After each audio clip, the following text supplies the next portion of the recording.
guys, Amy Gates here. I wanted to come on and show you about one of my favorite tools I've had for almost 20 years, and it is my garlic press. So mine's a little older. The cleaning tool that comes with it is pretty awesome. Mine just clips on to the top right there, and that's how you store it. But the new ones actually have the cleaning tool, and they store it inside the handle, which is kind of nice.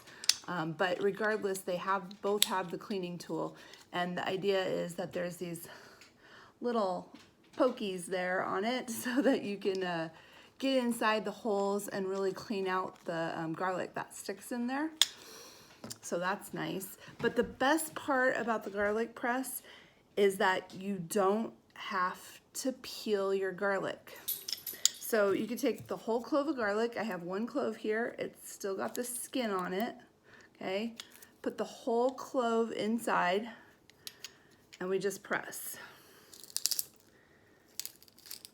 Now, the tool has a little stick on it, and that's used so you can scrape off the garlic as it comes out. So if you can see that, that's some pretty nicely minced garlic there, crushed garlic. And then the beautiful part is inside, all the garlic's gone and you're just left with the paper. There's a little bit barely left on that side. But that's it, no more peeling garlic. Just stick the whole clove in there, squeeze, and you're good to go.